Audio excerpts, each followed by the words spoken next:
Welcome. തഹമനാണ്. Endocrine system video സീരീസിലെ നമ്മുടെ 4ാമത്തെ video ആണ്. ഈ വീഡിയോയിൽ നമ്മൾ പറയുന്നത് പ്രൊലാക്റ്റിൻ, ഹോർമോൺ പ്രൊലാക്റ്റിനെ കുറിച്ചിട്ടാണ് നമ്മൾ പറയുന്നത്. പ്രൊലാക്റ്റിൻ ഉണ്ടാകുന്നത് അല്ലെങ്കിൽ സെക്രീറ്റ് ചെയ്യുന്നത് ആന്റീരിയർ പിറ്റ്യൂട്ടറി അവിടെ നിന്നാണ്. സോ ഈ പടം നിങ്ങൾക്ക് ഓർമ്മ ഉണ്ടാവുന്ന ഞാൻ കരുതുന്നു ഇത് ഹൈപ്പോതലാമസ് ആണ്. ഹൈപ്പോതലാമസ് അതിനകത്തുള്ള വേരിയസ് ന്യൂക്ലിയസ് ആണ് ഇത്. ആൻഡ് ഇതാണ് പിറ്റ്യൂട്ടറി. ഇത് പിറ്റ്യൂട്ടറി സ്റ്റോക്ക്. ഇത് പോസ്റ്റീരിയർ പിറ്റ്യൂട്ടറി ആണ്. ആൻഡ് ദിസ് വൺ ഇതാണ് നമ്മൾ പറയുന്ന ആന്റീരിയർ പിറ്റ്യൂട്ടറി. ആന്റീരിയർ പിറ്റ്യൂട്ടറിയിൽ നിന്നാണ് പ്രൊലാക്റ്റിൻ എന്ന് പറയുന്ന ഹോർമോൺ ഉണ്ടാവുക. ആൻഡ് ആന്റീരിയർ പിറ്റ്യൂട്ടറിയിൽ 5 തരം സെൽസുകൾ ഉണ്ടെന്ന് നമ്മൾ പറഞ്ഞു. അതിൽ ഒന്നാണ് ലാക്ടോട്രോപ്സ്. സപ്പോസ് ദിസ് വൺ, ഈ ബ്ലൂ ആണ് ലാക്ടോട്രോപ്സ് എന്ന് വരിക. സോ ലാക്ടോട്രോപ്സ്, ഈ സെൽസിൽ നിന്നാണ് നമ്മുടെ പ്രൊലാക്റ്റിൻ എന്ന് പറയുന്ന ഹോർമോൺ ഉണ്ടാകുന്നത്. ഇതൊരു പെപ്റ്റൈഡ് ആണ്. പെപ്റ്റൈഡ് എന്ന് പറയുമ്പോൾ അമിനോ ആസിഡ് ഇങ്ങനെ ഉള്ള 199 അമിനോ ആസിഡ് ഉള്ള ഒരു സിംഗിൾ ചെയിൻ പോളിപെപ്റ്റൈഡ് ആണ്. ആൻഡ് ഇതിന്റെ ഹാഫ് ലൈഫ് എന്ന് പറയുന്നത് ഒരു 20 മിനിറ്റ്സ് ആണ്. ഈ ഹോർമോണിന്റെ പേര് തന്നെ പ്രൊലാക്റ്റിൻ ആണ്. സോ ലാക്ടേഷൻ ഓർ മിൽക്ക് സെക്രീഷനുമായിട്ട് ബന്ധപ്പെട്ടിട്ടുള്ളതാണ് ഈ പ്രൊലാക്റ്റിൻ. സോ അതെപ്പോഴും വേണോ?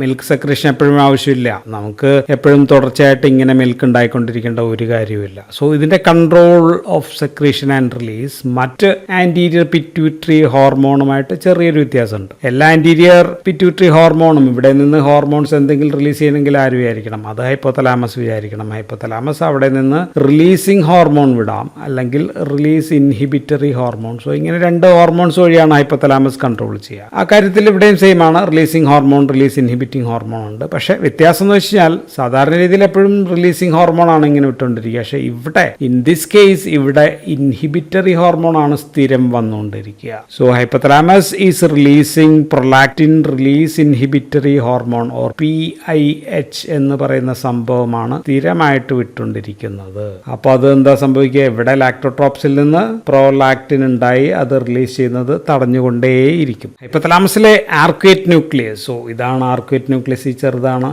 ആർക്വേറ്റ് ന്യൂക്ലിയസ്. സോ ഇവിടെ നിന്ന് വരുന്നതാണ് ഈ ഇൻഹിബിറ്ററി ഹോർമോൺ. ഈ ഇൻഹിബിറ്ററി ഹോർമോണിന്റെ പേര് നമുക്ക് വളരെ പരിചിതമായിട്ടുള്ള ഒരാളാണ്. അയാളുടെ പേരാണ് ഡോപ്പമിൻ. ഡോപ്പമിൻ എന്ന് പറയുന്ന ആളാണ് ഈ PIH, പ്രൊലാക്റ്റിൻ ഇൻഹിബിറ്ററി ഹോർമോൺ എന്ന് പറയുന്നത്. സോ സാധാരണഗതിയിൽ ഹൈപ്പോതലാമസിൽ നിന്ന് തുടർച്ചയായിട്ട് ഇവിടെ നിന്ന് ആർക്വേറ്റ് ന്യൂക്ലിയസിൽ നിന്ന് തുടർച്ചയായിട്ട് ഇങ്ങനെ ഇൻഹിബിറ്ററി ഡോപ്പമിൻ ഇങ്ങനെ റിലീസ് ചെയ്തുകൊണ്ടേയിരിക്കുകയാണ്. സോ ഇത് ആന്റീരിയർ പിറ്റ്യൂട്ടറിയിൽ വരുന്നതുകൊണ്ട് ഇവിടെ നിന്ന് ലാക്ടോട്രോപ്സിൽ ഒന്നും പ്രൊലാക്റ്റിൻ റിലീസ് ചെയ്യുന്നില്ല. സോ ഇതാണ് നോർമൽ അവസ്ഥ. പക്ഷേ ഒരു സ്ത്രീ ഗർഭിണിയായി കഴിഞ്ഞാൽ, പ്രഗ്നന്റ് ആയാൽ, അല്ലെങ്കിൽ കുട്ടി ജനിച്ചാൽ, ഡെലിവറി കഴിഞ്ഞാൽ, കുട്ടി മുലപ്പാൽ കുടിക്കാൻ ശ്രമിച്ചാൽ അതിനെ നമ്മൾ സക്ലിംഗ് റിഫ്ലക്സ് എന്നാണ് പറയുക. Suckling reflux. സോ ഇങ്ങനെ സംഭവിക്കുമ്പോഴത്തേക്കും ഹൈപ്പോതലാമസിന്റെ മറ്റൊരു ന്യൂക്ലിയസ്, സോ ഇതൊരു ന്യൂക്ലിയസ് ആണെന്ന് വിചാരിക്കുക, ഇതിന്റെ പേര് പാരാവെൻട്രിക്കുലർ ന്യൂക്ലിയസ് ആണ് എന്നും വിചാരിച്ചു കഴിഞ്ഞാൽ, സോ ഇത് മറ്റൊരു ഹോർമോൺ ഇങ്ങോട്ടേക്ക് റിലീസ് ചെയ്യും. ഈ സംഭവം വരികയാണെങ്കിൽ ഇതൊരു ഹോർമോൺ റിലീസ് ചെയ്യും. അതിന്റെ പേര് TRH എന്നാണ്. TRH നമുക്കറിയാം, തൈറോയിഡ് റിലീസിംഗ് ഹോർമോൺ എന്നാണ് അതിന്റെ പേര്. Thyroid releasing hormone. So thyroid releasing hormone ആണ് ഇതിനെ സ്റ്റിമുലേറ്റ് ചെയ്യാൻ പോകുന്നത്. So stimulation is by TRH and inhibition is by PIH or dopamine. So ഇവിടെ ലാക്ടോട്രോപ്പിൽ വരുന്നു. ലാക്ടോട്രോപ്പിൽ ദിസ് തൈറോയിഡ് റിലീസിംഗ് ഹോർമോൺ വരുന്നു, ഇവിടെ ആക്ട് ചെയ്യുന്നു. ലാക്ടോട്രോപ്പിൽ നിന്ന് പ്രൊലാക്റ്റിൻ പുറത്തേക്ക്. സോ ഇതാണ് synthesis and secretion and release. കാര്യങ്ങൾ നമ്മൾ ഈ പറഞ്ഞതുപോലെ അത്ര സിമ്പിൾ ഒന്നും അല്ല. മറ്റു പല ഹോർമോൺസിനും ഇതിനകത്തൊക്കെ ഇടപെടാം. ഉദാഹരണത്തിന് ഇപ്പൊ ഈസ്ട്രോജൻ എന്ന് പറയുന്ന ഹോർമോൺ എന്ത് ചെയ്യുന്നു നമ്മളൊന്ന് പറയാം. സോ ഈസ്ട്രോജൻ ഇതെല്ലാം ഇടപെടുന്ന വെച്ചാൽ ഈസ്ട്രോജൻ ഹൈപ്പോതലാമസിലെ ന്യൂക്ലിയസിൽ പ്രവർത്തിക്കും. അത് പോയി ആർക്വേറ്റ് ന്യൂക്ലിയസിൽ പ്രവർത്തിക്കും. ആർക്വേറ്റ് ന്യൂക്ലിയസിനെ പോയിട്ട് പറയും, വേണ്ട മോനെ, നീ ഇനി PIH വിടണ്ട, ഡോപ്പമിൻ ഇൻഹിബിഷൻ നടത്തും.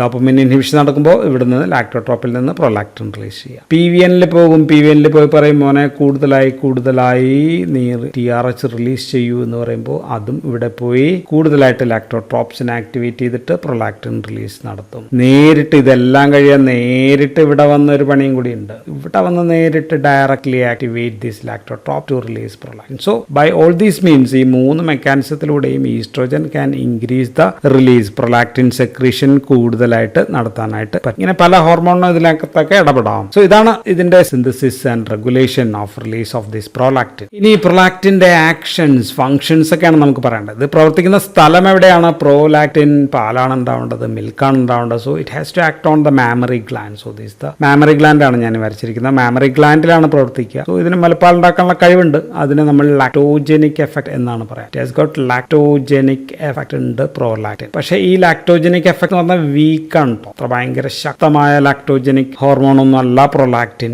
വീക്ക് എഫക്ട് മാത്രമേ ഉള്ളൂ. പക്ഷെ മറ്റു ഹോർമോണിനൊപ്പം ആണെങ്കിൽ, ഇപ്പോൾ ഈസ്ട്രോജനൊപ്പം ആണെങ്കിൽ, പ്രൊജസ്ട്രോണിനൊപ്പം ആണെങ്കിൽ, HCG അതിനൊപ്പം ആണെങ്കിൽ, ഗ്ലൂക്കോകോർട്ടിക്കോയിഡ്സിനൊപ്പം ആണെങ്കിൽ, തൈറോയിഡ്സോ ഇവരെല്ലാവരും കൂടി വന്നു കഴിയുമ്പോഴത്തേക്കും പിന്നെ ആള് പുലിയാണ് പ്രൊലാക്റ്റിൻ. പിന്നെ പ്രൊലാക്റ്റിൻ ഭയങ്കര ശക്തമായിട്ട് ആക്ട് ചെയ്യും. സോ മുലപ്പാൽ സെക്രീഷന് സഹായിക്കുന്നു. അതിനാണ് നമ്മൾ ലാക്ടോജനിക് എഫക്ട് എന്ന് പറയുക. സോ പ്രൊലാക്റ്റിൻ ഇതിനായിട്ട് അപ്പോൾ ആക്ട് ചെയ്യേണ്ട സ്ഥലം മാമറി ഗ്ലാൻസിലുള്ള ആൽവിയോളയിലാണ്. So these are the alveolar areas of the mammary glands. അവിടെയുള്ള these are the ducts, lactiferous ducts എന്ന് പറയും. സോ ഇതെല്ലാം ആക്ടിവേറ്റഡ് ആവും. സോ ദീസ് ഏരിയ അവിടെയുള്ള മാമറി ഗ്ലാൻസിലെ ആൽവിയോളാസിനെ ആക്ടിവേറ്റഡ് ചെയ്യുന്നു. സോ ആൽവിയോളാർ സെൽസിനെ സ്റ്റിമുലേറ്റ് ചെയ്യുമ്പോഴത്തേക്കും മിൽക്ക് ഇജക്ഷൻ വേണ്ടി മിൽക്ക് റെഡിയാക്കി വെക്കും. സോ ഇജക്ഷൻ ചെയ്യുന്ന ആൾ ഇയാളല്ല കേട്ടോ. ഇജക്ഷൻ ചെയ്യാനായിട്ട് ഓക്സിറ്റോസിൻ ആണ്. So oxytocin, so when oxytocin വന്ന് മിൽക്ക് ഇജക്ട് ചെയ്യാൻ പറയുമ്പോൾ ഉണ്ടാക്കി വെക്കണം. സോ സിന്തസിസ് ആൻഡ് സെക്രീഷൻ ആണ് നമ്മുടെ പ്രൊലാക്റ്റിൻ ചെയ്യുക. അതിനുവേണ്ടി മിൽക്കിനകത്ത് എന്തൊക്കെയുണ്ട് നമുക്കറിയാം. ധാരാളം പ്രോട്ടീൻസ് ഉണ്ട്. ഉദാഹരണത്തിന് കെയ്സിൻ എന്ന് പറയുന്ന പ്രോട്ടീൻ ഉണ്ട്,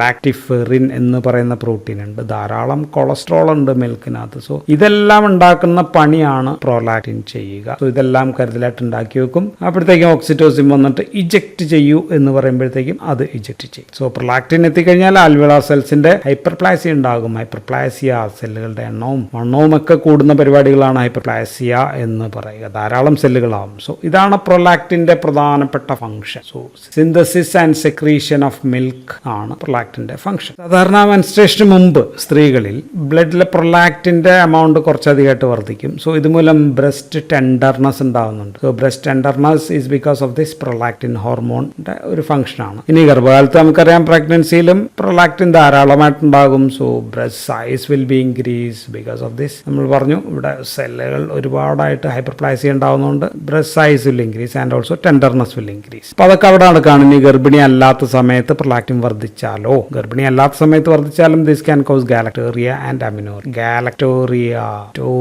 ഡയറിയ പോലെ എന്തോ ഒരുപാട് ഒഴുകുന്നതാണ് അല്ലെ. ഇൻക്രീസ്ഡ് മിൽക്ക് സെക്രീഷൻ ആണ് ഗാലക്ടോറിയ. ദെൻ അമിനോറിയ, അങ്ങനെയൊക്കെയുള്ള കണ്ടീഷൻ ഉണ്ടാകും. Suppose this happens in male, പുരുഷനിലാണ് ധാരാളമായിട്ട് പ്രൊലാക്റ്റിൻ ഉണ്ടാവുന്നതെങ്കിൽ അപ്പോൾ ഉണ്ടാവുന്ന കണ്ടീഷൻ ഇറക്ടൈൽ ഡിസ്ഫങ്ഷൻ ഉണ്ടാകും. Erectile dysfunction and also this can cause galactorrhoea in male also. ആണിനും മുലപ്പാൽ വരാം because high amount of prolactin കൂടിക്കഴിഞ്ഞാൽ അങ്ങനെയൊക്കെയുള്ള സംഭവങ്ങൾ നടക്കാം. സോ ഇത്രയും കാര്യങ്ങളാണ് നമുക്ക് ഫിസിയോളജി ഓഫ് പ്രൊലാക്റ്റിനെ പറ്റി പറയാനുള്ളത്. So that's all in this video. Thank you for watching.